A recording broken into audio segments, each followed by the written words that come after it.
ALS, Alternative Learning Systems.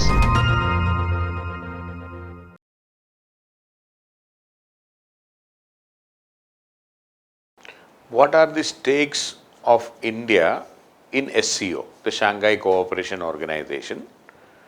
This is the question, because there were many question marks raised on India's decision to join Shanghai Cooperation Organization as a full member, especially because we know that it is fully driven by China and actively supported by Russia.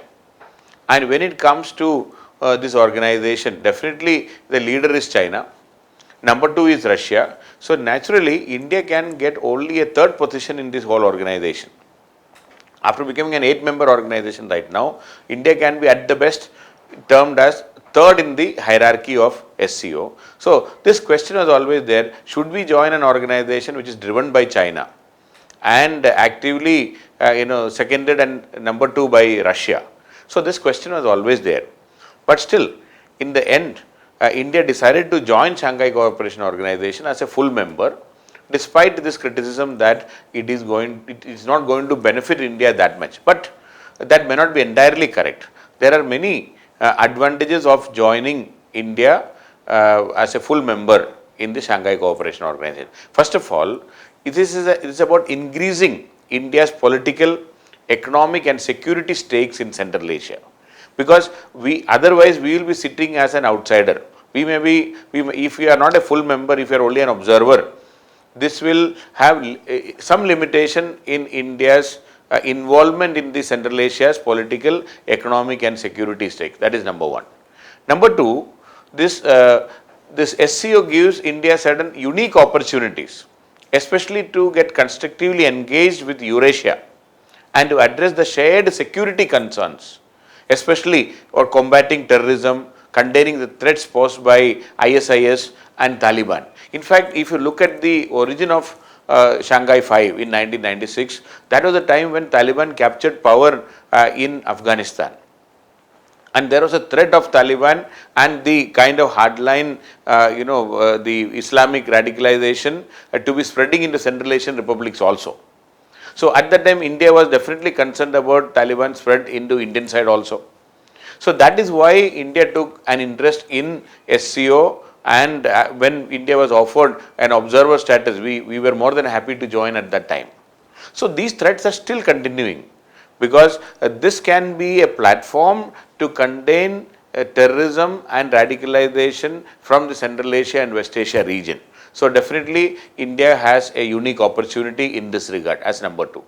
Number 3, the SCO also aim to focus on terrorism, separatism and extremism. So these 3 are equally a matter of concern for India. We are also interested in containing this. Even China is interested in containing this. Even if China is the leader in this organization, even Chinese are concerned about terrorism, separatism and extremism. So these 3 evils, it is always better to cooperate and discuss and participate rather than keeping away from the epicenter of these 3 evils. So that is why India has a special interest, and India can be specially benefited by joining SCO. Another important aspect is it can also help in tapping the existing SCO process, such as regional anti-terrorist structure RATS, that share key information and intelligence on movements of terrorists and the drug trafficking agents. So we are getting a direct access to RATS, the regional anti-terrorism structure, which will be helpful for India in controlling its own problems in terms of terrorism, drug trafficking, etc. So we have an advantage by joining SCO. Another aspect is the anti-India forces. We can prevent the anti-India forces from manipulating this SCO as an organization and create an anti-India sentiment in the organization. See, for example, if India is not joining SCO and if Pakistan joins SCO, naturally it would have been a big setback for India, because Pakistan will use this organization to create an anti-India sentiment. So now we sitting there as a part of an active member of the SCO, India will be able to prevent the forces in Pakistan and the other radical elements who are anti-India, even some of the Chinese elements who may not be that happy with India, we will be able to checkmate them, we will be able to control them in starting or even discussing an anti-India position. So, our sitting in SCO will definitely help this anti-India to prevent the anti-India forces from using this organization against India. Also, another aspect or another advantage for India is we can have we can gain information on drug trafficking control, cyber security threats, public information, mass media, educational environment and environmental disaster management, water related issues. So, we can have a shared discussion in all these aspects.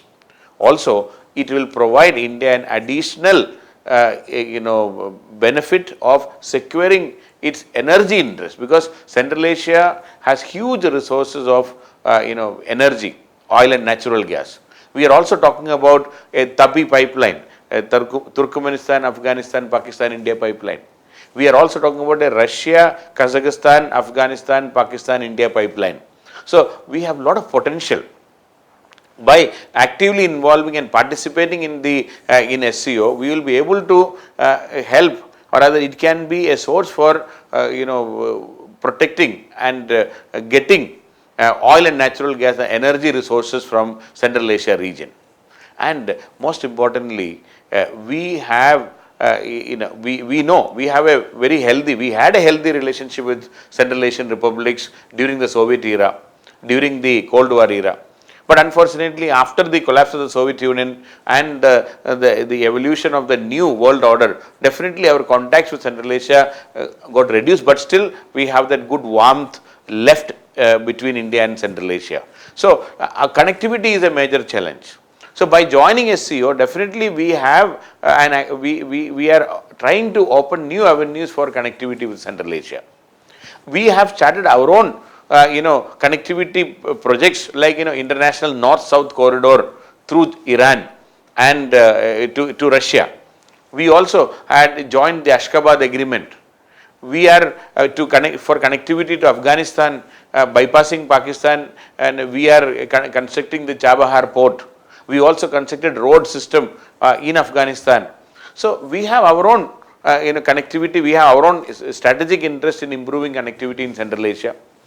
China has its own interest in improving the connectivity in Central Asia through their Belt and Road Initiative and the CPEC, China-Pakistan Economic Corridor. So, of course, India opposed China-Pakistan Economic Corridor and BRI today, but India has our own agenda and our own projects in Central Asia to improve the connectivity. So, by joining SCO, definitely we will be able to push forward our interest in improving connectivity to Central Asia and also having an access to the oil and natural gas and other resources in Central Asia. And most importantly, even Central Asia has a lot of interest in India, because they also know that India can act as a balancing force vis-a-vis China, Russia and all. So, this will be a better balance will be there in the organization if India joins. That is number one. Number two, Central Asia also understands that we have a lot of experience in capacity building, technology, education, health, policy convergence or other the policy development and management, in trade and the financial institutions, in software industry. So, the SCO countries, especially Central Asian republics, know that they can take advantage of India's expertise in various aspects in the so-called techno-economic expertise and the financial issues. That is number two. Number three, Central Asian republics also understand that India being a multicultural society and even Central Asia has a multitude of cultures. They would like to utilize India's experience in managing the multicultural system, and India has also demonstrated great capacity in managing the people-to-people contact and helping out the reconstruction process in Afghanistan.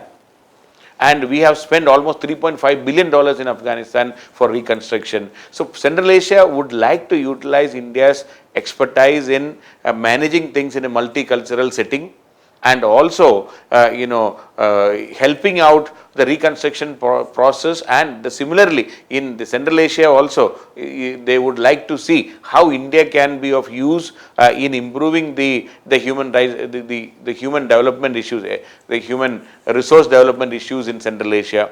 So they are definitely interested in connectivity. As I already told, they are very keen to improve the connectivity, and India can play a very crucial role in providing the Central Asian republics, since they are all landlocked countries, through Iran, connectivity to the Persian Gulf and Indian Ocean region. So they are very keen. Of course, China is doing their bit, Pakistan has their own agenda, but India's role will definitely be of additional advantage for them. So, but if India is keen, now one big issue what we should know about this region is what needs to be done. India is very keen to increase the role in Central Asia. That is why we are joining SCO. But what needs to be done? First of all, by the moment we joined SCO, India should realize that we should be able to deal with China and Pakistan more constructively. We will have to have a constructive position on China's BRI, Belt and Road Initiative. We cannot be a critic and still critic of the BRI, because China's flagship program right now is BRI.